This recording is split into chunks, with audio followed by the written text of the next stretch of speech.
चलो फिर आज हम देख रहे हैं Uttarakhand ARO pre advocate general exam 2022 general studies, और उसका हम एक बार सॉल्व पेपर हम डिस्कस कर रहे हैं। जिस बुक का मैंने हेल्प ली है, जिनकी कंपाइलेशन की हेल्प ली है, वो है भैया कौन, यूथ कॉम्पिटिशन टाइम्स। ठीक है, इनकी मैंने हेल्प ली है।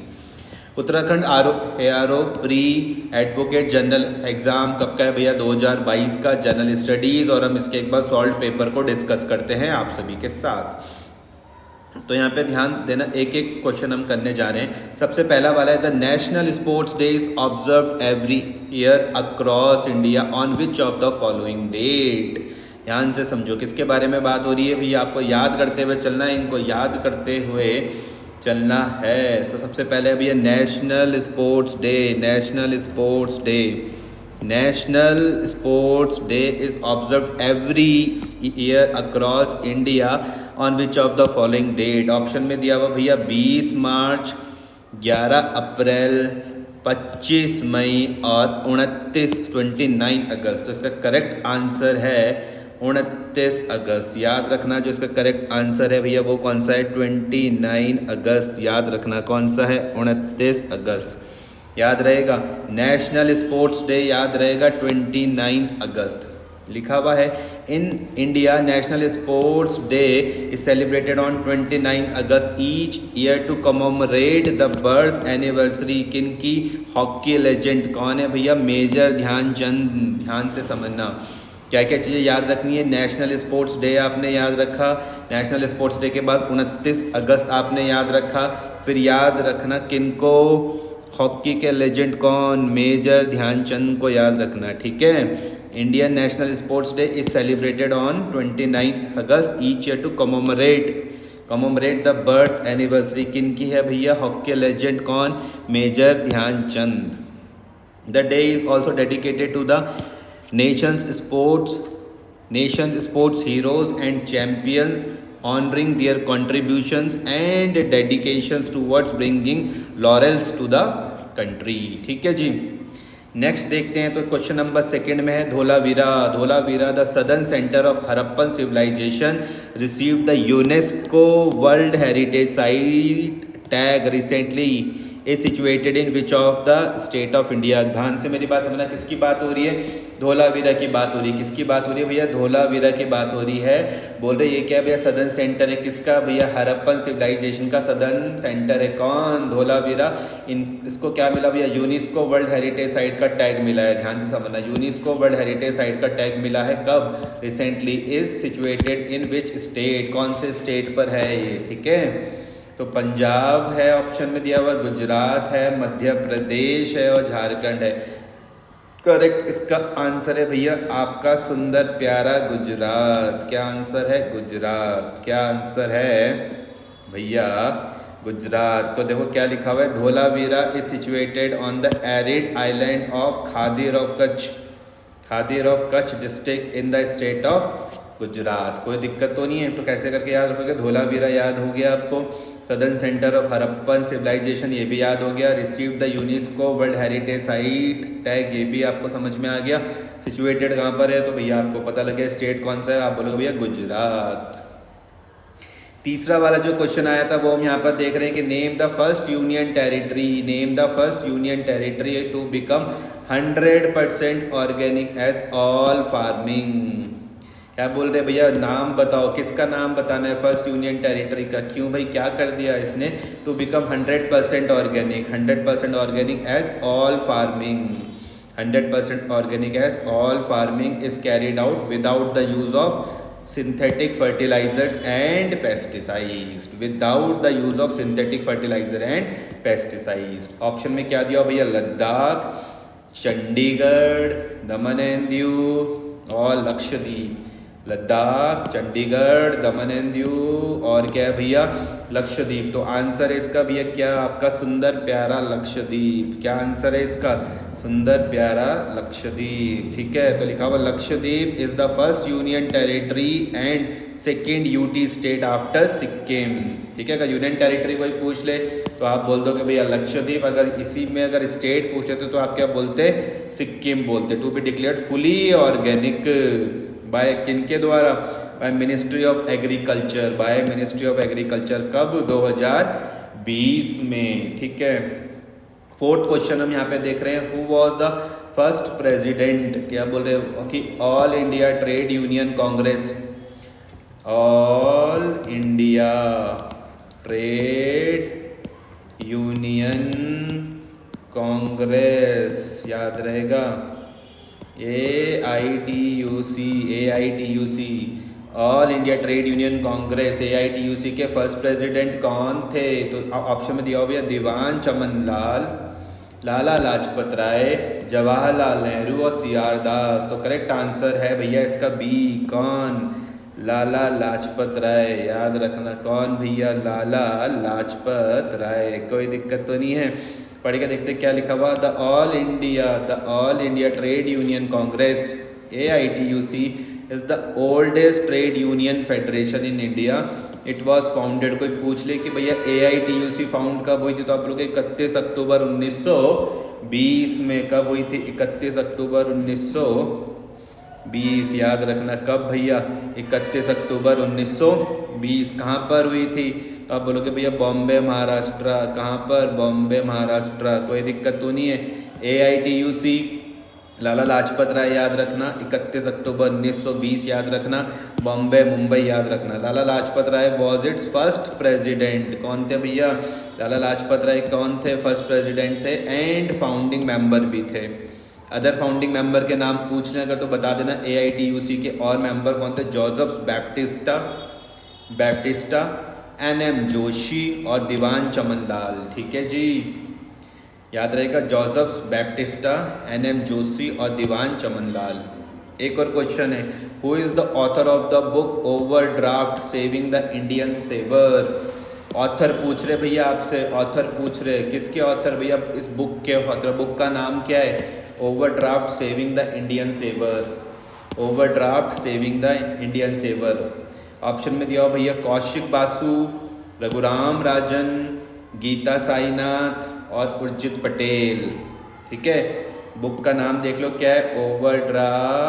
Overdraft saving the Indian saver, saving the Indian saver. इनके भैया ऑथर पूछ रहे आपसे, कौन पूछ रहे? ऑथर पूछ रहे, किस बुक के ऑथर कौन हैं? तो आप बोलोगे कि भैया इस बुक के ऑथर कौन? उर्जित पटेल। कौन है? उर्जित पटेल। याद रहेगा कौन है? Overdraft saving the Indian saver के ऑथर कौन है? आप बोलोगे भैया Urjit Patel. The book overdraft saving the Indian saver is authored by Urjit R Patel, who served as the 24th governor. ये भी पूछ लेंगे कि भैया उर्जित पटेल कौन से गवर्नर थे, तो हम बोलेंगे भैया 24th गवर्नर थे RBI के, रिजर्व बैंक ऑफ इंडिया के।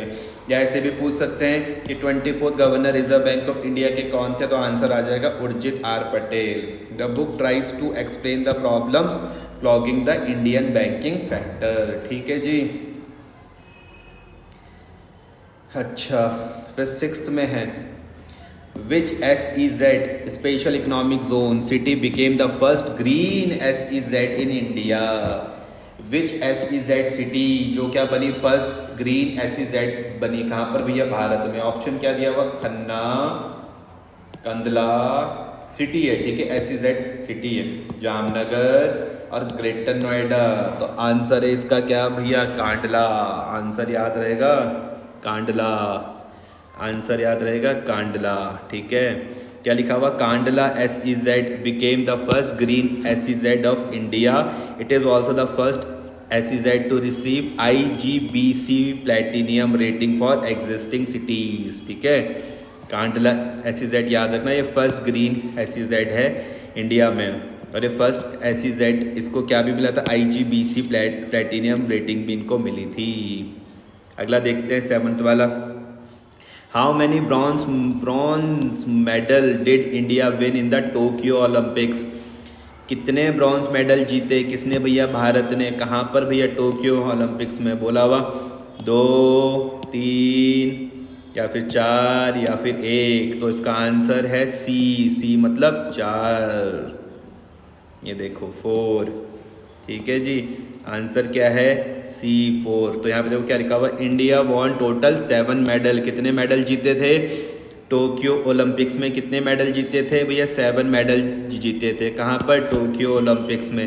इसमें एक तो भैया गोल्ड था, 2 भैया सिल्वर थे और 4 भैया ब्रॉन्ज थे। याद रहेगा, 1 + 2 + 4 = 7।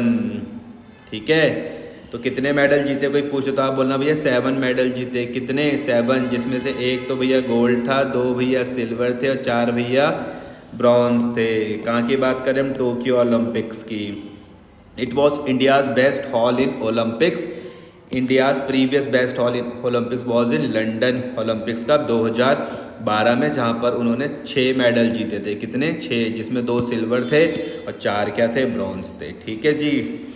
अगला क्वेश्चन, नेम द फिल्म, ध्यान से इसको समझो। Name the film which von palm Dior in the Cannes film festival recently. तो एक इसमें भैया टाइटेन है, नो-मैन्स लैंड है, गॉन विद द विंड है और सेविंग प्राइवेट रयान है। तो आंसर है इसका क्या? टाइटेन। आंसर है इसका क्या भैया? टाइटेन। याद रहेगा आंसर क्या है इसका? टाइटेन। क्या लिखा हुआ है? The 74th annual Cannes film festival took place from 6 to 17 जुलाई 2021। 6 से लेके 17 जुलाई 2021 में हुआ था। उसके बाद भी देख लेना, 2223 के भी देख लेना यार। In this event the Palme d'Or was awarded to Titane. किसके द्वारा डायरेक्ट की गई थी? जूलिया डोकोर्निया के द्वारा। जूलिया डोकोर्निया के द्वारा। ठीक है जी। अगला क्वेश्चन है, महासू, दांगली और झाली। याद रखना क्या? महासू, दांगली और झाली पॉपुलर फोक डांस कहाँ के? Folk dance are associated with which state of India?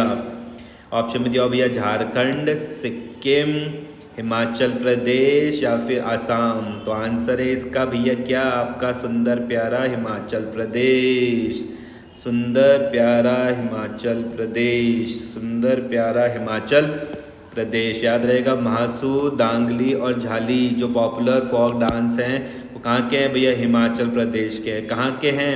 Himachal प्रदेश के हैं। और जो झोरा, छारही, धमन, छापेली और नाटी, ध्यान से समझना। झोरा, चारही, धमन, छापेली और नाटी, ये सब mother folk dance forms of, ये भी हिमाचल प्रदेश के हैं। ठीक है जी।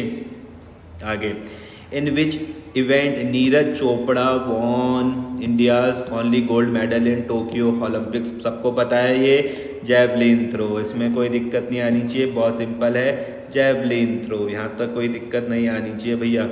जो नीरज चोपड़ा साहब हैं, इन्होंने क्या करा था? इंडिया के लिए क्या करा था? गोल्ड मेडल जीता। कहाँ? किस में? टोक्यो ओलंपिक्स में। तो कौन से इवेंट था इनका? तो याद रखना, जैवलिन थ्रो। तो Neeraj Chopra won the men's javelin throw gold medal at Tokyo Olympic with the best throw of 87.58 metre. पूछ लेंगे तो याद रखना 87.58 मीटर। ठीक है।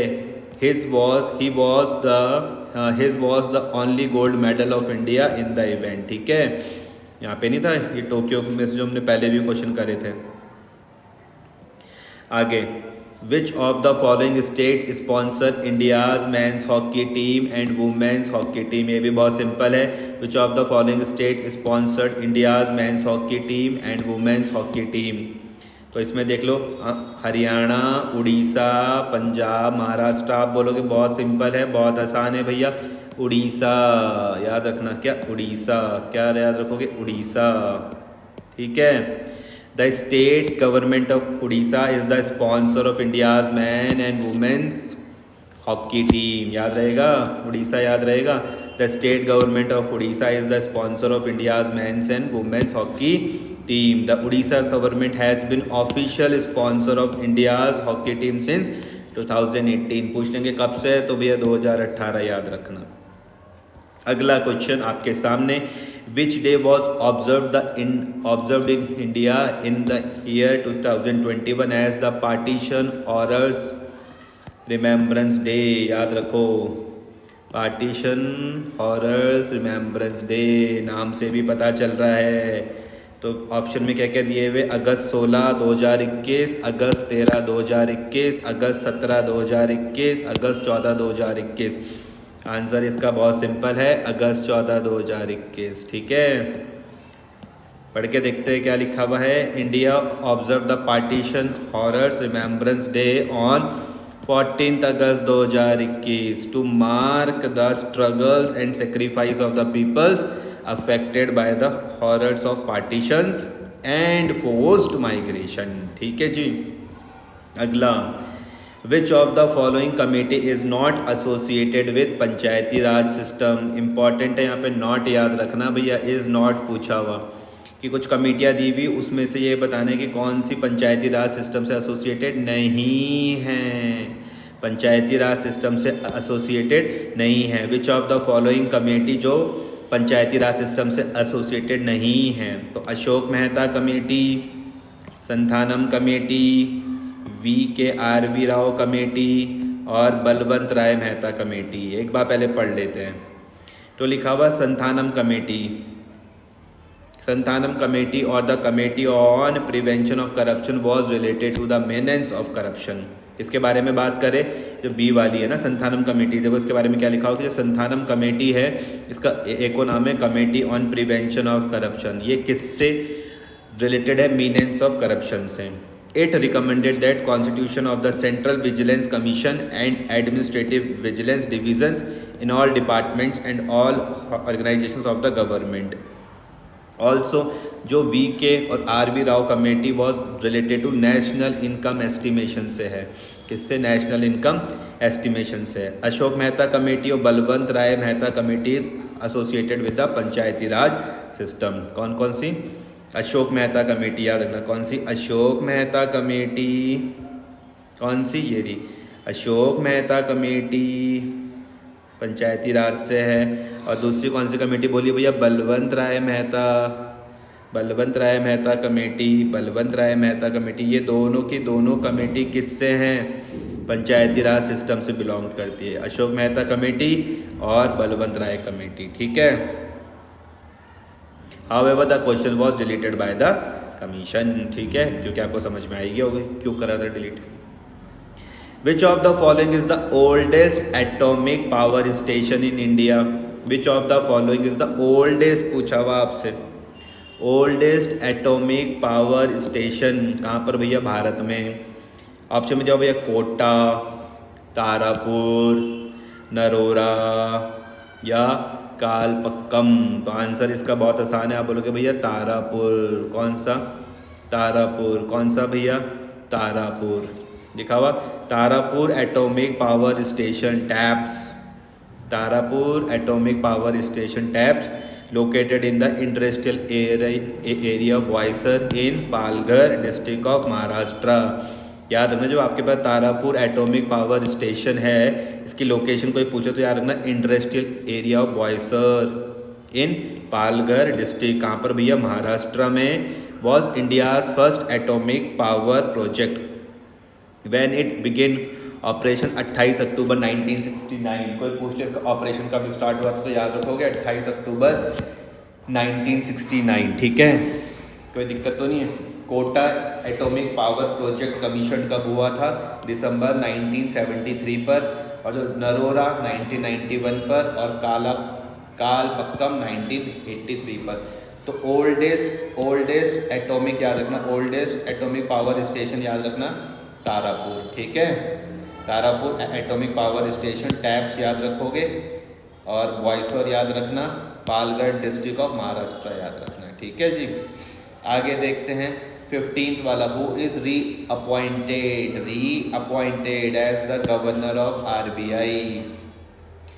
अशोक भूषण, उर्जित पटेल, शक्तिकांत दास या नन ऑफ दीज। तो आंसर है इसका सी, शक्तिकांत दास। कौन भैया, शक्तिकांत दास। कौन से, शक्तिकांत दास। ठीक है जी, पढ़ के देख लेते क्या लिखा हुआ है।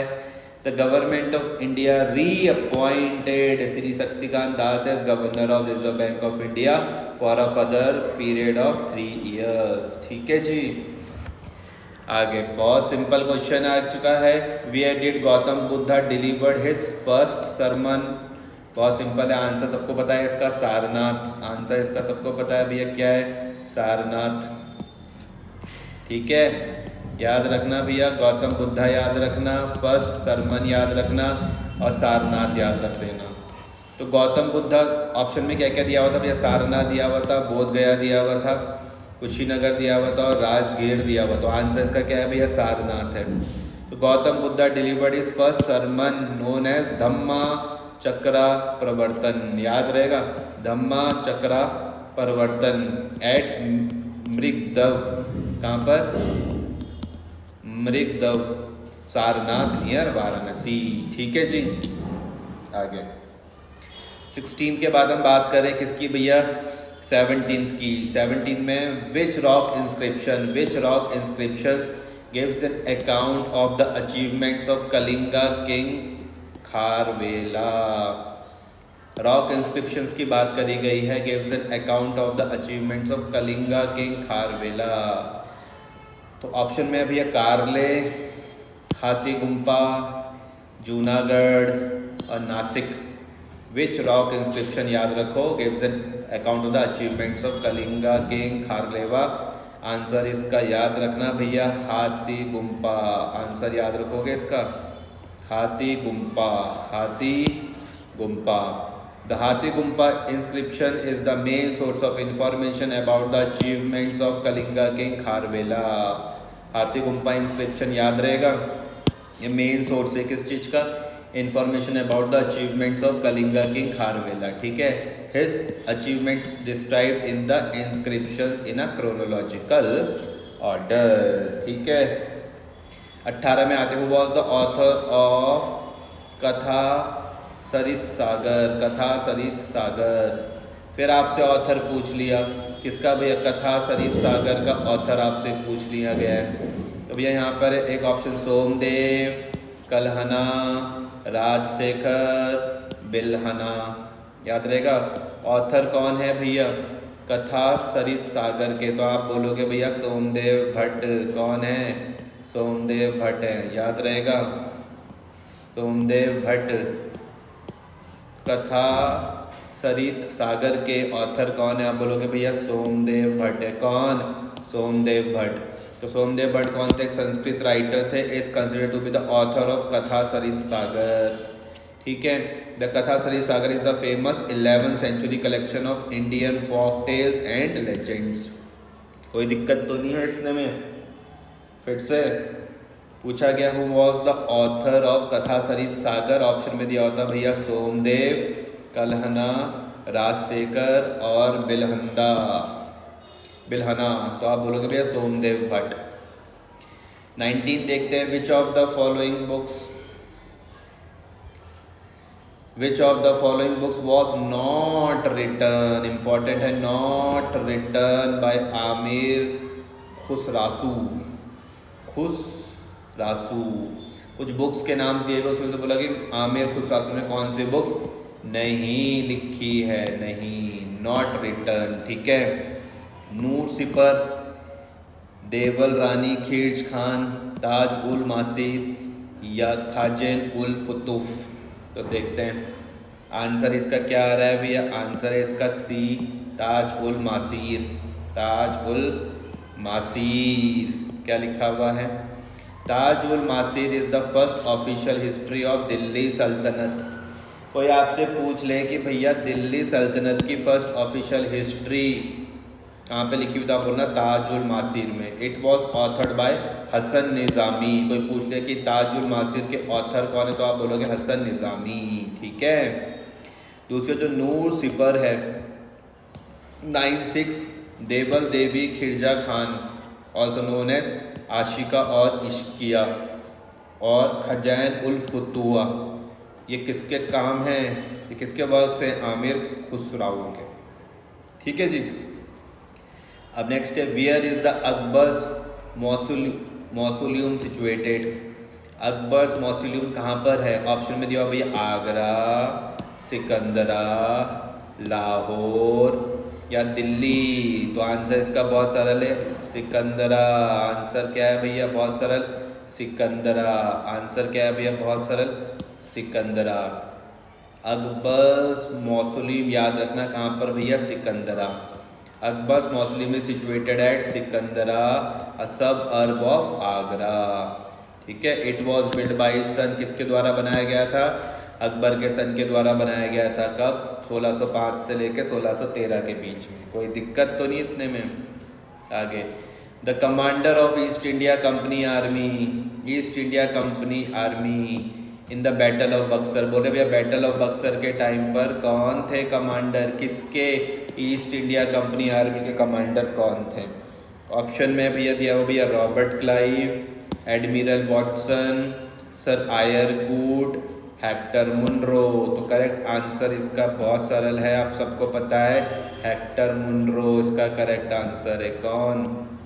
Hector Munro. ठीक है जी। मेजर हेक्टर मुनरो, अरे एक मिनट,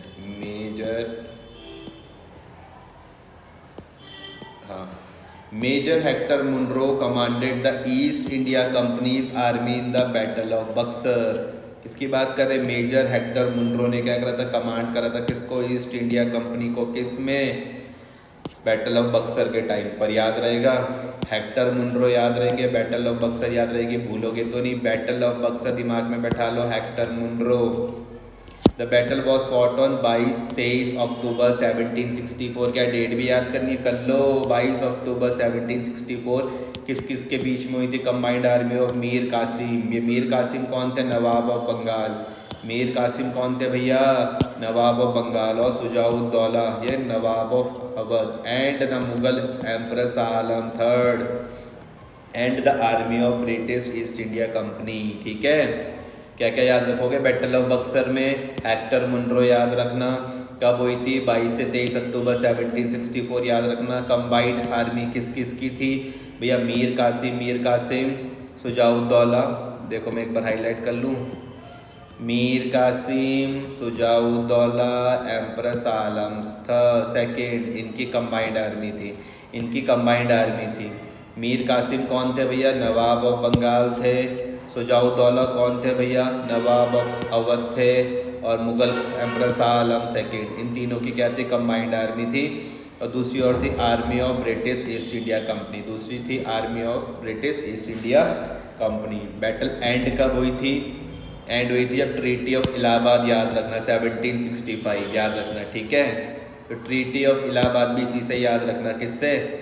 बैटल ऑफ बक्सर से। ये सबके सब साथ में याद रखना। बैटल ऑफ बक्सर साथ में याद रखना। हेक्टर मुनरो याद रखना। 22-23 अक्टूबर 1764 याद रखना। Mir Qasim plus Shuja-ud-Daula plus Shah Alam second याद रखना। और लास्ट में इलाहाबाद, ट्रीटी ऑफ इलाहाबाद भी याद रखना 1765। आगे, who is the author of Das capital? Das Kapital बहुत सिंपल है यार, ये तो कार्ल मार्क्स आंसर है इसका। ध्यान से मेरी बात समझो कि आपके यहाँ पर जो ऑथर दास कैपिटल के ऑथर कौन थे? आंसर है Karl Marx. Das Kapital is authored by the German philosopher and economics Karl Marx. कौन है भैया author? Karl Marx. Das Kapital के ऑथर याद रखें कौन? Karl Marx. In the middle of the 19th century, in this book he described now the capitalist system works and now it will destroy itself. कोई दिक्कत परेशानी? ठीक है। आगे, बुलंद Darwaza was got build bye, किसके द्वारा बनाया गया था? ऑप्शन में दिया भैया अकबर, शाहजहां, कुली कुतुब शाह, इब्राहिम शर्की। तो यहाँ पे आंसर इसका क्या हो जाएगा? बुलंद Darwaza was build bye Mughal emperor Akbar. किसके द्वारा बनाया गया? याद रहेगा अकबर के द्वारा। किन्होंने बनाया था भैया? अकबर ने। तो बुलंद दरवाजा याद रखना अकबर। कौन? अकबर। ठीक है। क्या लिखा हुआ है? बुलंद Darwaza was build bye Mughal emperor Akbar. कब? 1575 में। कब बनाया था भाई? अकबर ने बनाया था ना ये बुलंद दरवाजा। कब बनाया था? तो मैं यहाँ पे लिख दूँ, लिख दो, को लिखता हूँ 1575 में बनाया था बुलंद दरवाजा। ठीक है। हाँ जी, Buland Darwaza was build by the Mughal emperor Akbar in 1575 as the main entrance to the Jama Masjid at Fatehpur Sikri to commemorate his victory over Gujarat. ठीक है। 24 में which of the following pairs is not याद रखो, is not correctly matched. Lenin communism, Hitler Nazism, Mussolini fascism, Churchill utilitarianism. ध्यान से समझो क्या लिखा हुआ कि Winston Churchill is not associated with the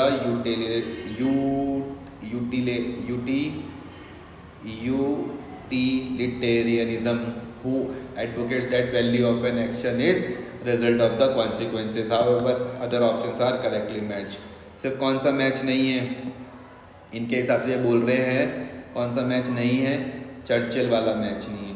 इसका मतलब पहला वाला मैच है हाँ जी, दूसरा वाला मैच है हाँ जी, तीसरा वाला मैच है हाँ जी, लेकिन आंसर क्या होगा? आंसर डी होगा भैया, क्योंकि क्वेश्चन में इज नॉट करेक्टली मैच्ड पूछा है, इसका ध्यान रखना, गलत मत कर देना। 25 वेयर इज गोल गुम्बज सिचुएटेड। गोल गुम्बज कहाँ पर है? ऑप्शन में दिया भैया हैदराबाद, लखनऊ, पटना, बीजापुर। गोल गुम्बज कहाँ पर है भैया? क्या वो हैदराबाद में है, क्या लखनऊ में है, क्या पटना में है, या फिर बीजापुर में है? लिखा हुआ Gol Gumbaz is the tomb of Mohammed Adil Shah. पूछ लेंगे कि भैया गोल गुम्बज किसका टॉम था, तो ये आप बोल देना भैया मोहम्मद आदिल शाह का। गोल गुम्बज किसका टॉम है? बोलोगे मोहम्मद आदिल शाह का। सिचुएटेड कहाँ पर है भैया? बीजापुर विजयनगर कर्नाटका। बीजापुर विजयनगर कर्नाटका। तो कौन सा आंसर होगा? आप बोलोगे भैया डी। कौन सा होगा? डी।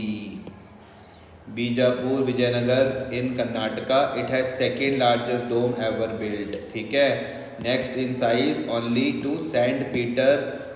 पहला वाला मतलब जो सबसे बड़ा है वो कौन है? Saint Peter's basilica. ये कहाँ पर है भैया? रोम पर।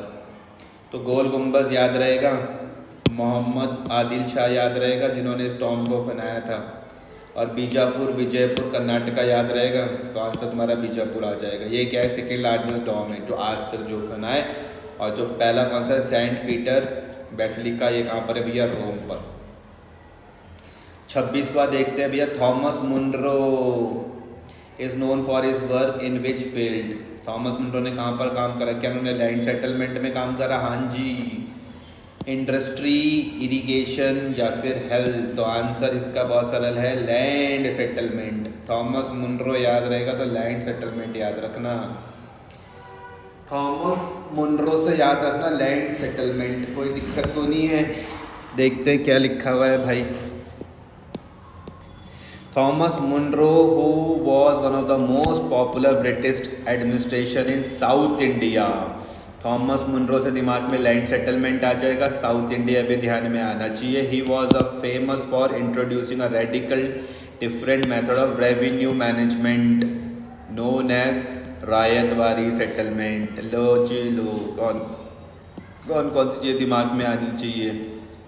क्या क्या दिमाग में आएगा? अगर आपके दिमाग में मुनरो साहब आ गए तो लैंड सेटलमेंट दिमाग में आ जाएगा, British administrator in South India आ जाएगा, और फेमस फॉर याद रखना radical different method of revenue management जिसका नाम रायतवारी सेटलमेंट आ जाएगा। ठीक है। In this settlement revenue was collected directly from cultivators. Ryotwari settlement में हम लोग क्या करते हैं? रेवेन्यू कलेक्ट करते हैं। कहाँ से? डायरेक्टली फ्रॉम कल्टिवेटर्स से कलेक्ट करते हैं। ठीक है। फिर 27 arrange the following events of India freedom struggle. ध्यान से समझना। Arrange the following events of India's freedom struggle in chronological order, मतलब डे टू डे वाइज आपको इसको अरेंज करना है। सबसे पहले क्रिप्स मिशन, फिर कैबिनेट मिशन, फिर वेवल प्लान, फिर formation of interim government. Cripps mission, cabinet mission, Wavell plan, formation of interim government. यहाँ पे देख लो इवेंट्स। क्रिप्स मिशन याद रखना मार्च 1942। क्रिप्स मिशन याद रखना मार्च 1942। वेवल प्लान याद रखना जून 1945। कैबिनेट मिशन याद रखना February 1946। Formation of interim government याद रखना सितंबर 1946। फिर से याद करो, Cripps mission March 1942, Cripps mission March 1942, Wavell plan June 1945, Wavell plan June 1945, cabinet mission February 1946, cabinet mission February 1946, formation of interim government September 1946। तो there for the correct chronology is 1 3 2 4, 1 3 2 4 मतलब 1 3 2 और 4, ये रहा डी वाला। ठीक है, तो डी वाला आपके पास करेक्ट हो जाएगा, 1 3 और 4। 28वां क्वेश्चन देख लेते हैं। The fall of Bastille is associated with which country's revolution. देखते हैं ऑप्शन में क्या क्या दिया हुआ। फ्रांस है, किसके बारे में बात करें, फॉल ऑफ बेस्टाइल, फ्रांस है भैया, रशिया है, इटली है, जर्मनी। तो आंसर है इसका भैया क्या, सुंदर प्यारा फ्रांस। क्या है आंसर, फ्रांस। क्या है भैया आंसर, फ्रांस। तो देखो क्या लिखा हुआ है, the fall of Bastille is associated with French revolution. Fall of Bastille किससे है भैया, दिमाग में आ जाने फ्रेंच रिवॉल्यूशन, दिमाग में फ्रांस भी आ जाएगा आपके। It was flash point at the beginning of the French revolution on July 14 1789, revolution insurgent of Paris stormed and seized control of Bastille Fort. This event is also known as storming of the Bastille. Fall of Bastille को एक और नाम से जानते हैं, storming of Bastille। कोई दिक्कत तो नहीं है, पक्का। फ्रेंच रिवॉल्यूशन याद रहेगा, जून 14 1789 याद रहेगा, और storming of the Bastille याद रहेगा। ठीक है, 28 के बाद एक और क्वेश्चन देख लेते हैं। 29 in which year did bloodless revolution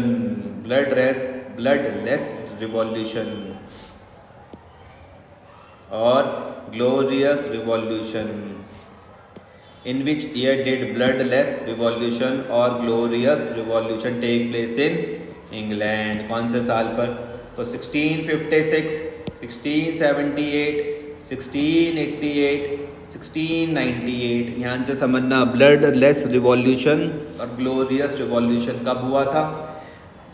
answer है भैया इसका सी। आंसर क्या है इसका सी, 1688। आंसर क्या है इसका सी, 1688। कोई दिक्कत तो नहीं है। ग्लोरियस रिवॉल्यूशन और bloodless revolution refers to the series of events in 1988-89 which resulted in the exile of King James II and the accession of the throne of his daughter Mary II and her husband William III. It is a watershed event in the development of the constitution and the role of the parliament in England. ठीक है जी, एक और third. Who among the following did not contribute, क्या लिखा हुआ, did not पे ध्यान देना भैया, did not contribute to the unification of Italy। आज का लास्ट क्वेश्चन है, यहाँ पर हम देख लेते हैं। Who among the following did not contribute to the unification of Italy। unification of Italy में जिसने contribute नहीं करा, मेटरनिच, गैरीबल्दी, मजीनी, कैवोर। ठीक है, तो आंसर है भैया इसका क्या, मेटरनिच। क्या है, मेटरनिच।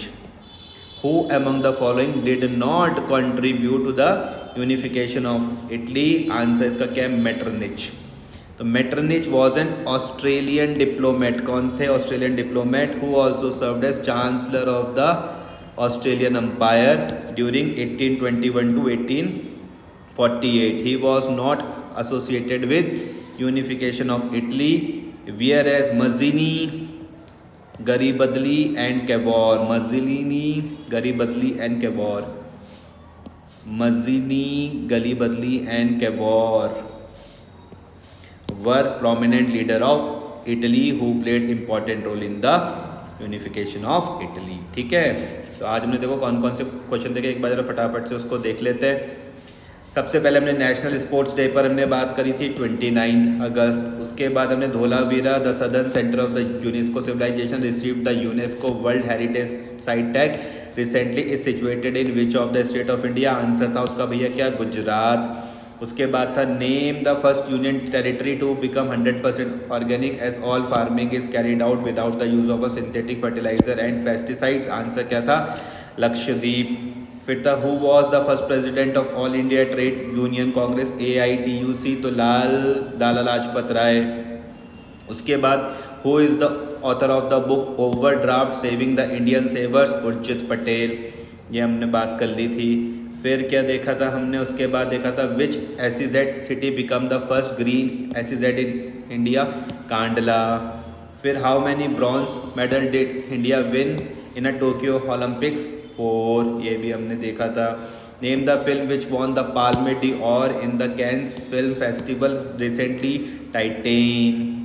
उसके बाद हमने देखा था Mahasu Dangli and Jhali popular folk dances associated with which state of India, Himachal प्रदेश।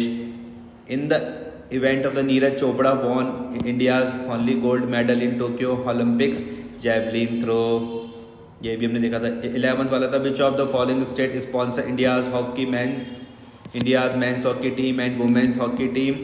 इसका आंसर था उड़ीसा। फिर एक और देखा था which day was observed in India in the year 2021 as the partition horrors remembrance day, अगस्त 14, 2021। Which of the following committee is not associated with the Panchayati Raj system, इसमें एक संथानम कमेटी थी और RV राव कमेटी थी, है ना, ये दोनों पंचायती राज की थी। और which of the following is the oldest atomic power station in India, Tarapur. और क्या देखा था, who is re appointed as the governor of RBI, Shaktikanta Das. Where did Gautam Buddha delivered his first sermon, Sarnath. ये सब हमने देख लिया था। फिर था which rock inscription gives an account of the achievement of Kalinga king, Kharavela, हाथी गुम्पा। फिर who was the author of the Katha Sarit Sagar, Somdev. Which of the following books was not written by Amir Khusrau, Tajul Maasir. और क्या था, where is the Akbar mausoleum situated, Sikandra. The commander of East India company's army in the battle of Buxar, Hector Munro. और कौन सा देखा था, who is the author of Das Kapital, Karl Marx. ठीक है, और यहाँ पे था Buland Darwaza was got build by Akbar. ठीक है, which of the following pairs is not correctly match, तो इसका था चर्चिल और यूटिलिटेरियनिज्म। उसके बाद था which is where is Gol Gumbaz situated, Bijapur. Thomas Munro is known for his work in which of the field, land settlement. फिर उसके बाद arrange the following events in the India freedom struggle in chronological order, तो इसका simple था Cripps mission March 1942, Wavell plan June 1945, cabinet mission February 1946, formation of interim government September 1946। 28 में था the fall of Bastille is associated with which country's revolution, France. और उसके बाद हमने देखा था 29 in which year did the bloodless revolution और glorious revolution take place in England, 1688। और उसके बाद 30 जो लास्ट था आज का, who among the following did not contribute to the unification of Italy, answer था मेटरनिच। ठीक है, थैंक यू। आगे के नेक्स्ट क्लास में देखते हैं क्वेश्चन।